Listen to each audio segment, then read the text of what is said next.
नमस्कार, बहुत स्वागत है आपका। आप देख रहे हैं किस्मत कनेक्शन और मैं हूं आपके साथ शैलेंद्र पांडे।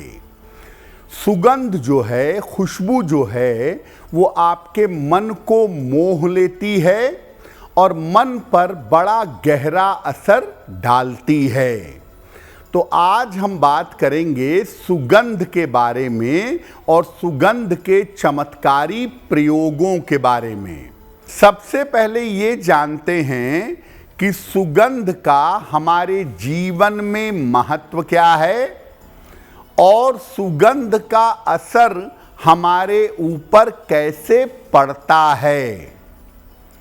देखिए, मानव का जीवन मन से प्रभावित होता है और मन से ही चलता है। मन मुख्य रूप से शरीर के चक्रों से प्रभावित होता है, जो कुल मिलाकर 7 हैं।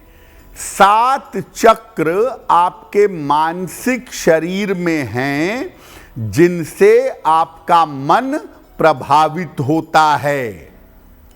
दुनिया में 3 चीजें ऐसी हैं जो चक्रों पर सीधा असर डालती हैं: रंग, सुगंध और शब्द यानी मंत्र। रंग, सुगंध और शब्दों का या मंत्रों का आपके शरीर के चक्रों पर गहरा असर पड़ता है। मन की अवस्था के अनुसार, मन की स्थिति के अनुसार अगर अलग अलग तरह के सुगंध का प्रयोग किया जाए तो मन की चिंताओं को, मन की जटिलताओं को दूर किया जा सकता है। सुगंध के सही प्रयोग से एकाग्रता बढ़ाई जा सकती है। स्नायु तंत्र, नर्वस सिस्टम और अवसाद, डिप्रेशन जैसी बीमारियों को दूर किया जा सकता है। सुगंध का जब आप प्रयोग करते हैं तो सुगंध आपके सोच और विचार की क्षमता पर असर डालती है। इसीलिए पूजा और उपासना के दौरान सुगंध का बहुत प्रयोग होता है, ताकि मन एकाग्र हो सके, मन पवित्र हो सके और उस पवित्र मन से आप साधना कर सकें। अब ये जानते हैं कि जब आप सुगंध का प्रयोग करते हैं, जब आप सुगंध का इस्तेमाल करते हैं, तो इसके नियम क्या हैं और इसकी सावधानियां क्या हैं। देखिए, जहां तक हो सके प्राकृतिक सुगंध का या फूलों की सुगंध का प्रयोग करना चाहिए। अपने पढ़ने के स्थान पर, काम करने की जगह पर और पूजा स्थान पर सुगंध का प्रयोग जरूर करना चाहिए। सुगंध जितनी हल्की होगी और जितने देर तक ठहरेगी, उसका प्रभाव उतना ही ज्यादा होगा। अगर शरीर पर सुगंध का प्रयोग करना है तो सुगंध को अपनी कलाइयों पर, गर्दन के पीछे और अपनी नाभि पर लगा सकते हैं। जिन लोगों को तनाव पालने की आदत है या जो लोग बहुत चिंता करते हैं, वो जल में भी सुगंध डालकर स्नान करें, लाभ होगा। जो लोग विद्यार्थी हैं या अविवाहित हैं, उनको केवल चंदन की सुगंध का प्रयोग करना चाहिए, क्योंकि चंदन की सुगंध सात्विक है।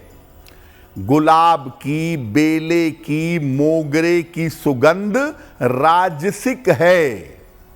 ये मन की भावनाओं में निगेटिविटी पैदा कर सकती है। इसीलिए विद्यार्थी जीवन में अगर सुगंध का प्रयोग करना है तो केवल चंदन की सुगंध का प्रयोग करना अच्छा होगा। अब ये जानते हैं कि पूजा स्थान पर, पढ़ने लिखने की जगह पर और काम के स्थान पर सुगंध का प्रयोग कैसे करेंगे। देखिए, काम करने की शुरुआत करने जा रहे हैं तो उसके पहले धूप बत्ती जला लें ताकि धुआं छंट जाए, सुगंध बनी रहे। या प्लेन सुगंध का प्रयोग भी कर सकते हैं। जब धुआं समाप्त हो जाए तब पूजा करिए, तब काम करिए, तब ध्यान लगाइए तो ज्यादा बेहतर होगा। काम की जगह पर, पढ़ने की जगह पर और पूजा की जगह पर चंदन या गुग्गल की सुगंध लाभकारी मानी जाती है। खास तौर से अगर आप पूजा करते हैं या ध्यान करते हैं तो चंदन की सुगंध लगाकर या चंदन की धूप बत्ती जलाकर तब पूजा करें, तब ध्यान करें, आपको ज्यादा लाभ होगा।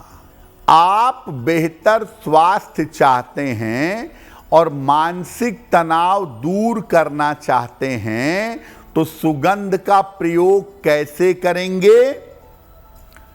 अपने शयन कक्ष में यानी बेडरूम में और स्नान के दौरान गुलाब या मोगरे की सुगंध का प्रयोग करिएगा। नहाने के पानी में 1 ढक्कन 2 ढक्कन गुलाब जल डालकर भी नहा सकते हैं। सोने के पहले अपनी नाभि पर भी सुगंध लगाइएगा। और जैसा मैंने पहले भी कहा कि सुगंध हल्की हो, देर तक ठहरती हो तो ज्यादा बेहतर होगा। तेज सुगंध का प्रयोग बिल्कुल मत करिएगा।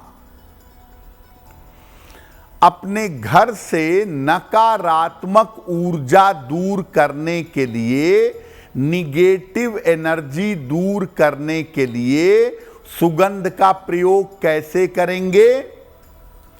घर में सुबह और शाम या तो मिट्टी के पात्र में रखकर लोबान जलाएं या लोबान की सुगंध वाली धूप बत्ती जलाइएगा। एक मिट्टी के पात्र में लोबान जलाएं और उसको पूरे घर में घुमाएं ताकि पूरे घर में उसकी सुगंध फैले। रोज शाम को पूजा करने के बाद अगर आप नियमित रूप से ऐसा करें तो घर से हर प्रकार की नकारात्मक ऊर्जा दूर होगी। अगर आप मुझसे जुड़ करके अपनी समस्याओं का समाधान चाहते हैं और चाहते हैं कि आपकी समस्याओं को ज्योतिष के माध्यम से सुलझाया जाए तो आप हमसे संपर्क कर सकते हैं, जुड़ सकते हैं एस्ट्रो तक पर।